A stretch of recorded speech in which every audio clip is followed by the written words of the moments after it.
Morning dear friends, आप सभी का स्वागत है आपके अपने चैनल स्टडी विथ राहुल 247 पर।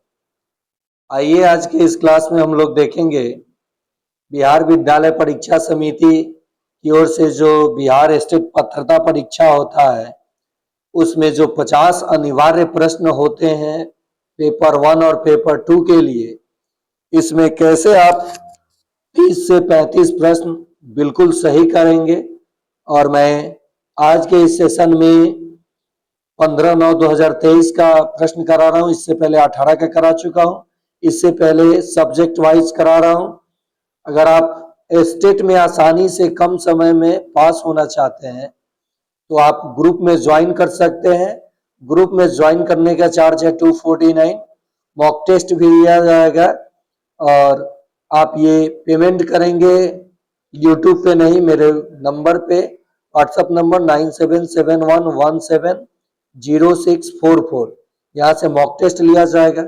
एग्जाम क्वालिफाई का 100% चांस के साथ पढ़ाया जाएगा और आपको प्रीवियस ईयर प्रश्न पत्र और कुछ नए प्रश्नों के साथ पूर्णतः 10 से 12 दिनों में 100% तैयारी करा दिया जाएगा। चलिए हम लोग शुरुआत करते हैं। और ये पेपर 1 और 2 दोनों के लिए महत्वपूर्ण है। सभी विषय के शिक्षकों के लिए जो 50 प्रश्न अनिवार्य होता है उसका ये टेस्ट में दूसरा जो कि आप देखेंगे। पसंद आए तो लाइक शेयर सब्सक्राइब जरूर करेंगे। अधिगम प्राकृतिक क्रिया है, तो अधिगम प्राकृतिक जीवित प्राणी का क्रिया है। देखिए ये ऑप्शन देखिए, इसमें मैं आपको तुक्का भी बताऊंगा। जहां भी आपको बड़ा ऑप्शन जिसका उत्तर एग्जैक्ट पता नहीं है उसमें बड़ा ऑप्शन सभी दिया है तो सभी, और दोनों दिया है तो दोनों। मतलब कि किसी ऑप्शन में, 4 ऑप्शन में दोनों है कहीं पे, तो मारिएगा। अगर आंसर पता नहीं है तो सही होने का चांस 90% होता है। सभी दिया है तो सभी, और नहीं उत्तर नहीं पता है बिल्कुल तो बड़ा, और उत्तर पता है तो उत्तर दीजिए। अधिगम प्रक्रिया का अंतः क्रिया घटक है, तो ये हो जाएगा। देखिए सभी, देखिए अभी जो मैंने तुक्का की बात किया है उसमें देख लीजिए आप लोग कैसे आपका रिजल्ट नहीं होता है। मैं थोड़ा सा बड़ी सोच में पड़ जाता हूं कि आप कैसे तैयारी करते हैं कि रिजल्ट नहीं होता है। जुड़िए तो एक बार रिजल्ट पक्का होगा। साथ ही साथ मैं बता दूं कि 30 प्रश्न होगा सीडीपी का और 20 प्रश्न सामान्य होगा, जिसमें 5 रीजनिंग 5 गणित। ठीक है, तो आप कैसे 50 में 30 प्लस आसानी से करेंगे कम मेहनत में, और उधर सब्जेक्ट में 100 में अगर 50 भी लाते हैं तो देख लीजिए स्कोर 50 30 80। संज्ञानात्मक शिक्षण का प्रथम चरण क्या है? तो संज्ञानात्मक शिक्षण का प्रथम चरण सूचना होता है। क्या होता है? सूचना। अनुदेशात्मक उद्देश्य है, तो अनुदेशात्मक उद्देश्य क्या होता है? तो ये आपका हो जाएगा, देखिए फिर सभी, फिर जो सभी वाला ऑप्शन आया सही हो गया।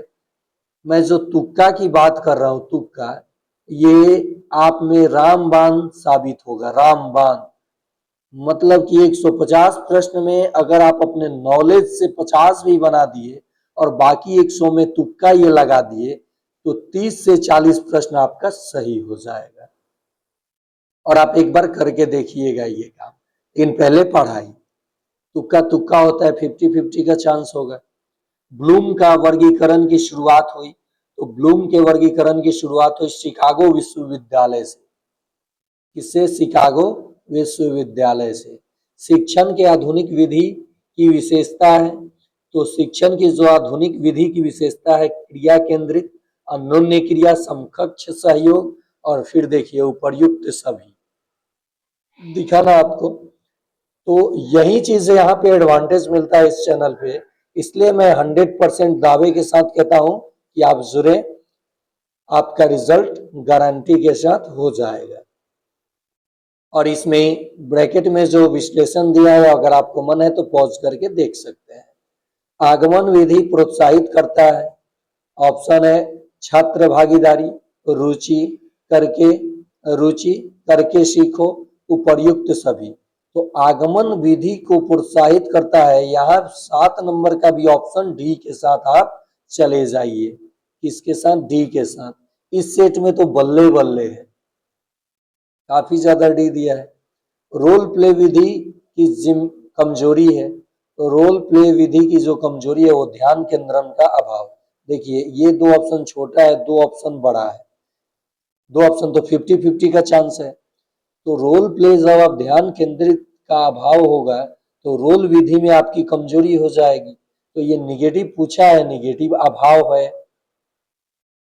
चलिए नेक्स्ट, पाठ्य योजना निर्धारित करता है अधिगम उद्देश्य, विद्यालय का उद्देश्य, प्रधानाध्यापक का उद्देश्य, तो ये दोनों तो काट ही दीजिए। प्रबंधक का उद्देश्य, 3 कट गया जब ऑप्शन। तो अधिगम सिखाने का क्या उद्देश्य है, आप किस तरह से, अधिगम मतलब होता है सिखाना, सीडीपी में इसको अधिगम कहा जाता है। आप जो पाठ्य योजना का निर्धारण कर रहे हैं उसका मुख्य उद्देश्य अधिगम कराना, सिखाना। 5E मॉडल विकसित हुआ था, तो देखिए 5E मॉडल आखिर है क्या, इसके बारे में आप जानकारी प्राप्त करेंगे।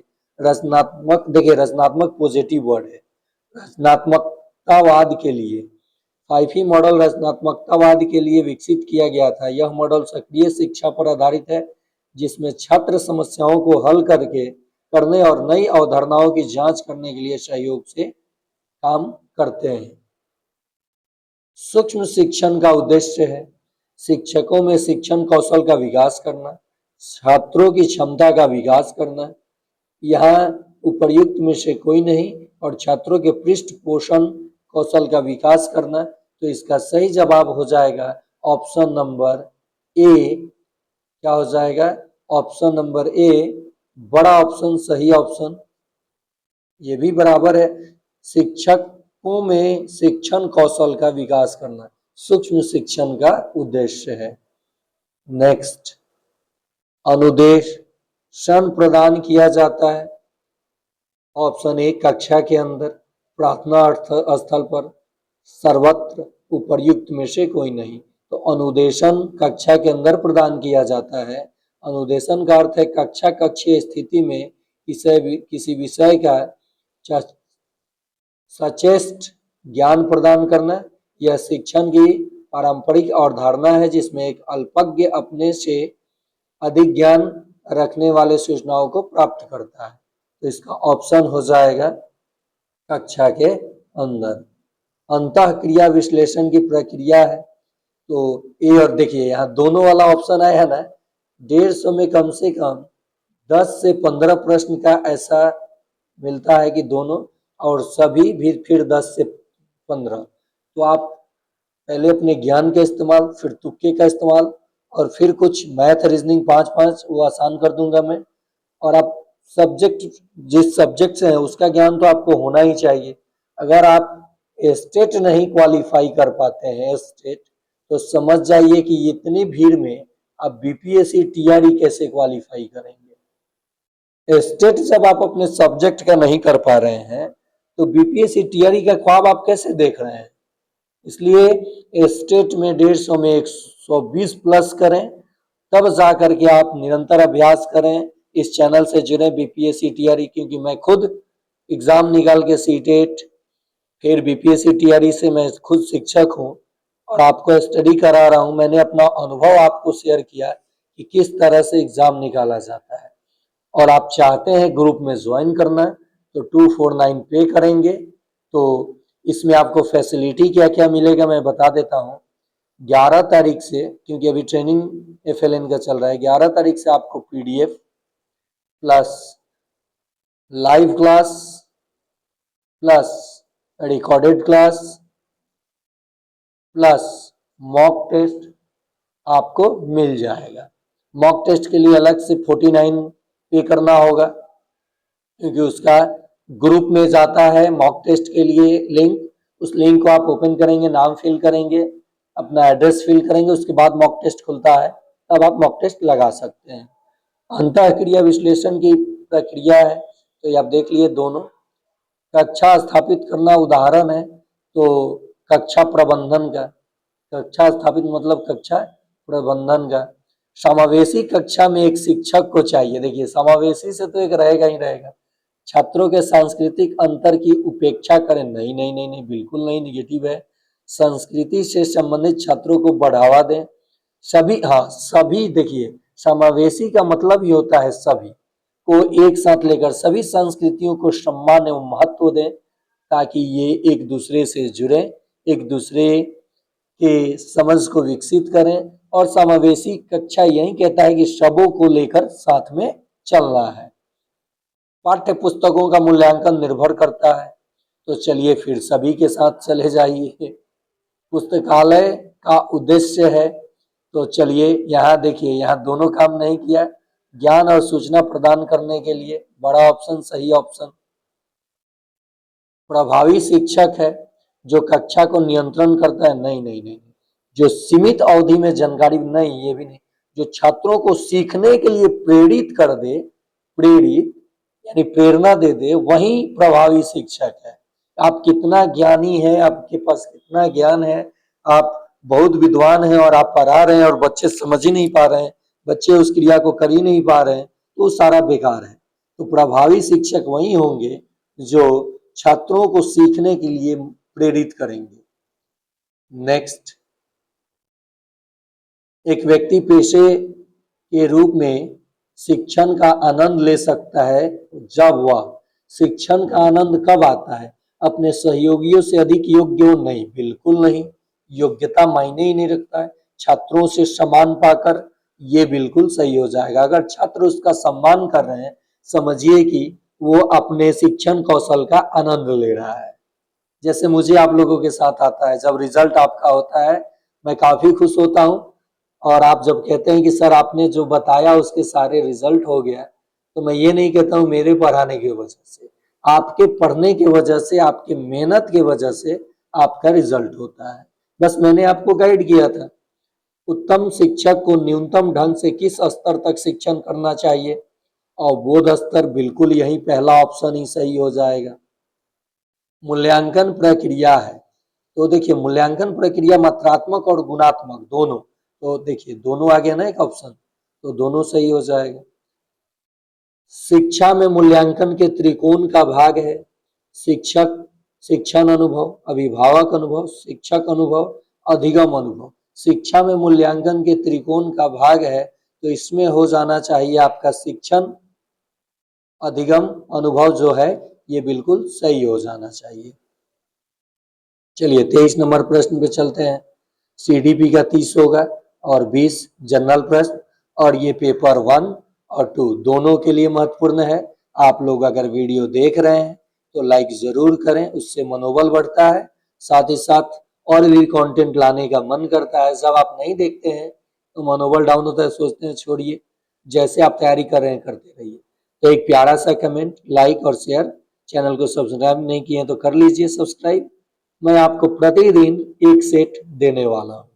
और उसके बाद लाइव क्लास में कैसे आपको जुड़ना है, मेरे व्हाट्सएप नंबर 9771170644 पे आप फाइल लिख के भेजेंगे, पेमेंट करेंगे 249 का। सिर्फ 249 में अगर आप स्टेट निकाल लेते हैं, कोई किताब की जरूरत नहीं पड़ेगी, तो आपको क्या दिक्कत है? बाकी आपकी समझ सोच। मूल्यांकन भूमिका अदा करता है, तो फिर देखिए उपर्युक्त सभी, शिक्षण में, पाठ्यचर्या में, परीक्षण में, कुछ ऐसे वर्ड होते हैं जो सभी सही होंगे ही होंगे। पाठ्यचर्या का सिद्धांत आधारित है, तो पाठ्यचर्या देखिए उपर्युक्त सभी। लेकिन एग्जामिनर भी आजकल तेज हो गया है, वो क्या करेगा, ए बी सी डी कर देता है और कहता है ए बी सही है, बी सी सही है, तो कुछ कम ही प्रश्नों में होता है। और ये सीडीपी जो है केवल स्टेट के लिए नहीं करा रहा हूं मैं, जो शिक्षक साथी सीटेट करते हैं, सीटेट की एग्जाम देना चाहते हैं, उनके लिए भी महत्वपूर्ण है। शिक्षा बिना बोझ किसके द्वारा दिया गया? तो ये तो दिया गया प्रोफेसर यशपाल के द्वारा। ये काफी वीवीआई प्रश्न है। बच्चों का समाजीकरण शुरू होता है परिवार से, किससे? परिवार से। ये बहुत बार पूछा गया है। प्रक्रिया जो बच्चा को सामाजिक रूप से अनुकूल बनाता है, सांस्कृतिकरण, समाजीकरण, उपर्युक्त सभी, परिणति। तो देखिए इसके, इस प्रश्न के जवाब में समाजीकरण जब दे दिया तो सभी के साथ न जाइए, खैर चले भी जाएंगे तो एक दो गलत होगा। अच्छे छात्र वह होते हैं जो, हमेशा सीखना चाहते हैं, पहला ही ऑप्शन सही हो जाएगा। देखिए रिजल्ट अच्छा हो ना हो, आत्मविश्वास से युक्त हो ना हो, लेकिन वो हमेशा सीखने की ललक रखते हैं, वो अच्छे छात्र हो जाते हैं। छात्र सबसे अच्छी तरह सीखते हैं करके, पहला ही ऑप्शन सही हो जाएगा। जब आप कोई काम करते हैं, केवल आपका काम क्या है, रोज सिलेबस देखना, ऐसे करेंगे वैसे करेंगे, और प्रतिदिन एक ही काम करते हैं, लेकिन सिलेबस को कवर नहीं कर रहे हैं, दिक्कत हो रहा है, और एग्जाम सिर पे आ जाता है, तब आप कहते हैं मैंने तैयारी किया ही नहीं। इसलिए मैं कहता हूं सिलेबस देखें ना देखें, आप अपने कंटेंट को देखें और समझें कि किस तरह से एग्जाम निकाला जाता है। चलिए 30 नंबर, वास्तविक वस्तुओं को शिक्षण सहायक सामग्री के रूप में दिखाना चाहिए। तो किस तरह दिखाना चाहिए, तो इसका जवाब हो जाएगा ऑप्शन डी, उपर्युक्त सभी। अब हम लोग 20 प्रश्न की ओर चलेंगे, जिसमें से 10 सामान्य अध्ययन होगा और 10 प्रश्न गणित और रीजनिंग होगा, गणित और रीजनिंग होगा। ठीक है, तो ये तो सक्षमता या अन्य एग्जाम में भी काम आएगा, गणित रीजनिंग। निम्नलिखित में से किस वर्ष में बिहार और उड़ीसा बंगाल से अलग हुआ, तो मैं आपको सीधे बता देता हूं कि जो 22 मार्च 1912 को बिहार और उड़ीसा एक साथ बंगाल से अलग हुआ, उस समय झारखंड भी इसी में सम्मिलित था। बात करूं 1936 की, तो बिहार से उड़ीसा अलग हो गया। कौन अलग हो गया, उड़ीसा। और बात करूं 15 नवंबर 2000 की, तो इससे झारखंड अलग हुआ। और 15 नवंबर एक विशेष दिन है, मुंडा विद्रोह आप लोग सुने होंगे, बिरसा मुंडा जी का नाम सुने होंगे, उनके जन्म दिवस 15 नवंबर को ही मनाया जाता है। चलिए आगे देखते हैं। पटना मरीन ड्राइव बिहार का थेम्स पथ का संस्करण एक एक्सप्रेसवे है जो डैश के साथ चलता है, तो किसके साथ चलता है, तो गंगा नदी के साथ। जो मरीन ड्राइव है उसके बगल में कौन सी नदी है, तो आप कहेंगे गंगा रिवर है, जो बिहार की सबसे बड़ी नदी है। निम्नलिखित में से कौन से प्रदूषक स्मॉग के कारण के लिए जिम्मेदार है, तो ऑप्शन सी, भस्मक और वाहनों की से उत्सर्जन। दोनों यहाँ दिख गया ना, और बड़ा ऑप्शन भी मारते तो आपका सही होता। पुनर्नवीकरणीय कागज को खाद्य कंटेनरों के उपयोग के लिए प्रतिबंधित क्यों किया गया है। देखिए जो कागज होता है ये काफी संदूषण पैदा करता है, इसलिए इसे बैन किया गया है। चलिए आगे देखते हैं प्रश्न 38 नंबर, बड़े पैमाने पर पेड़ों की कटाई कहलाती है, तो ये वनों की कटाई कहलाती है। क्या कहलाती है, वनों की कटाई। निम्नलिखित में से कौन सी ग्रीन हाउस गैस नहीं है, तो भाई कार्बन डाइऑक्साइड है, नाइट्रस ऑक्साइड है, मीथेन भी है, कार्बन मोनोऑक्साइड जो है ये ग्रीन हाउस गैस नहीं है। तो प्रश्न ये भी तो आ सकता है कि ग्रीन हाउस गैस कौन सा है, तो आप बता सकेंगे आराम से। चलिए इसके अंतिम यानी 40 नंबर प्रश्न सामान्य अध्ययन के, निम्नलिखित में से किस राज्य में अस्थायी वनों के तहत सबसे बड़ा क्षेत्र है, तो मध्य प्रदेश में अस्थायी वनों का सबसे बड़ा क्षेत्र है। अब हम लोग चलेंगे 5 गणित और 5 रीजनिंग की ओर। एक आयत की लंबाई और चौड़ाई दी गई है, तो उसका क्षेत्रफल तो लंबाई गुने चौड़ाई होता है, तो गुना कर लिए 10 अठे 80 वर्ग सेंटीमीटर। परिमाप पूछा होता तो इसका परिमाप तो हो जाता है 2 गुने लंबाई जोड़ चौड़ाई, तो इन दोनों को जोड़ लेते 18 और गुना 2, तो केवल 36 मीटर हो जाता है। समझ में आ गया आपको। चलिए आगे देखते हैं। 6250 की धनराशि पर 12% वार्षिक साधारण ब्याज की दर से 3 वर्ष में प्राप्त होने वाला ब्याज ज्ञात कीजिए। तो देखिए साधारण ब्याज का जो सवाल है आप फॉर्मूला के साथ भी बना सकते हैं या देख सकते हैं, मूलधन गुने दर गुने समय, किसी को कहीं लिख सकते हैं, कोई दिक्कत नहीं है। उसके बाद जब आप निकालेंगे तो आपका 2250 रुपये आ जाएगा। 43 नंबर प्रश्न आप देख सकते हैं, डेसिमल है, डेसिमल के गुना और जोड़ को देख के आपको डरना नहीं है। तीनों में 4.7 4.7 4.7 कॉमन है, तो मैंने कॉमन निकाल लिया और बाकी को आपस में जोड़ दिया। तो जब जोड़ा गया तो 100 आ गया। अब क्या किया गया है कि 47 4.7 गुना जब 100 है तो ये दशमलव हटा और बटा में 10, क्योंकि दशमलव के बाद एक संख्या है, एक जीरो से एक जीरो काट दीजिए, 47 में 10 से गुना होगा तो 470 हो जाएगा। लाइव क्लास में मैं ये सब चीजें बिल्कुल आसान कर देता हूँ। और यहाँ से मैथ रीजनिंग आपके बीपीएससी टीआरई के लिए भी जो तैयारी कराता हूँ मैं, बीपीएससी एईडीओ, बीपीएससी एईडीओ में जो 100 प्रश्न होगा गणित और रीजनिंग का, उसके लिए भी मैं आपका प्रिपरेशन आसानी से करा दूंगा। चलिए, दो संख्याओं का एलसीएम और एचसीएफ दिया गया है। एक संख्या 416 है तो 16 है तो दूसरी संख्या, तो बस एलसीएम गुना एचसीएफ बराबर पहली संख्या गुने दूसरी संख्या, तो 1456 जीरो गुना 13 और बटा में 416। जब आप इसको कैलकुलेट करेंगे, काटेंगे, तो ये आपका इस तरह से जब आप काटेंगे तो आपका ऑप्शन आ जाएगा 35, ये कट जाएगा 35 बार में, और 35 में 13 से गुना करेंगे तो 13, देखिए गुना ऊपर नीचे नहीं कीजिएगा, ऐसे गुना आप लोग नहीं कीजिएगा, 13 का पारा आपको याद होना चाहिए। सब चीजें मैं सिखाते चलूंगा। 13 पच्चे 65 के 5, हाथ में 6, 13 39 और 6 45। देखिए उत्तर आपका आ जाएगा, दूसरी संख्या हो गया। तो ये आप समझ गए होंगे 44 नंबर। चलिए 45 नंबर की ओर बढ़ते हैं। एक आदमी की छाया की लंबाई आदमी की ऊंचाई की 1/3 गुनी है। सूर्य का उन्नयन कोण, मान लीजिए ये कोई आदमी है और जो इसकी छाया है ये 1 है, जो इसकी ये छाया बनी 1/√3 है, तो ये उन्नयन कोण पूछा जा रहा है ट्रायंगल में। तो tan c जब हम लगाएंगे तो 1/1/√3, √3 ऊपर चला जाएगा, tan c x नहीं मानिए 1/2 मान लीजिए, tan √3 आ गया tan c का मान। ठीक है, तो tan से tan कैंसिल हुआ है, कितने डिग्री का मान √3 होता है आपको पता होना चाहिए। तो आप देखिए 60 डिग्री का मान √3 होता है। मैं टोटल एंगल का मान फिंगर से आपको ट्रिक से बता दूंगा, आप समझ जाएंगे। और 1/√3 किसका मान होता है तो 30 डिग्री का। देखिए कैसे tan 60 का मान √3 आया, तो sin 60 का मान आपका हो जाता है √3/2 और cos 60 का मान हो जाता है 1/2। काटेंगे तो आपको पता होना चाहिए sin थीटा बटा cos थीटा हो जाता है tan थीटा।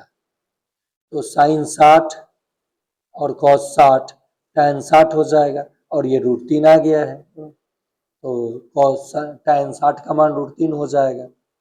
सेना तो सैनिक, स्कूल तो क्या हो जाएगा विद्यार्थी। सेना के अंतर्गत सैनिक आते हैं तो स्कूल के अंतर्गत विद्यार्थी आते हैं, इसी प्रकार विद्यार्थी होते हैं, ये भी बोल सकते हैं। चलिए अगला प्रश्न, वह शब्द चुने जो समूह के अन्य शब्दों से कम मिलता जुलता है। पीतल, डुरालुमीन, जर्मेनी, जर्मेनियम होना चाहिए कांस, तो यहाँ पीतल, ये ऑप्शन सी हो जाएगा जर्मेनियम, बाकी सब मिश्रण है। और ये जर्मेनियम जो है जर्मिनाम लिख दिया है, गलत ये लिखा गया है। ये देखिए यहाँ लिखा गया है सही, जर्मेनियम जो है धातु है। चलिए आगे, 81 9, देखिए उल्टा ये रीजनिंग दिया है, 81 9 यानी इसका रूट तो 9 आएगा, तो 64 तो इसका रूट तो 8 आएगा, तो 12 है, इसका मतलब इसका वर्ग 144 होना चाहिए। चलिए उत्तर आपको मिल गया 144। किसी निश्चित कोड में आप पेजेस को RDIHU और राइट को YUKWG लिखा जाता है, तो उसी कोट भाषा में ऑर्डर को क्या लिखिएगा। तो देखिए पहले 2 वर्ड बढ़ रहा है, फिर 3 वर्ड, फिर 2, फिर 3, तो आप भी ऐसे कर लीजिए, पहले 2 और फिर 3, ER, पहले 2 MNOPQ, क्यू आएगा, कि वो सिर्फ एक ही ऑप्शन में, बाकी किसी को चेक करने की आपको जरूरत नहीं है। मैं यही चीज आपको समय बचाने के लिए बताता हूँ कि पहला ही देखिए कि एक एक ऑप्शन में मार के निकाल लीजिए, क्योंकि इसमें उपर्युक्त में से एक से अधिक तो ऑप्शन ही नहीं है। बीपीएससी में ये मत कीजिएगा, पूरा मिलाइएगा, नहीं तो मामला फंस जाता है। और एक ब्लड रिलेशन रहेगा ही रहेगा। कुसुम रवि की पत्नी है, तो कुसुम जो है रवि की पत्नी है, एक ही जनरेशन की बात हो रही है। गोविंद और प्रभु भाई हैं, गोविंद और प्रभु भाई हैं, गोविंद रवि का भाई है, तो एक ही जनरेशन का बात हो रहा है। तो प्रभु कुसुम के तो ब्रदर इन लॉ, यानी ये ब्रदर इन लॉ बड़ा ऑप्शन सही ऑप्शन इसमें भी हो जाएगा। उम्मीद करते हैं आप सभी ये सेशन देख रहे हैं। प्रतिदिन आपको एक सेट मैं देता हूं और कम से कम प्रीवियस ईयर का मैं 10 से 15 सेट 10 से 15 दिनों में देने वाला हूं।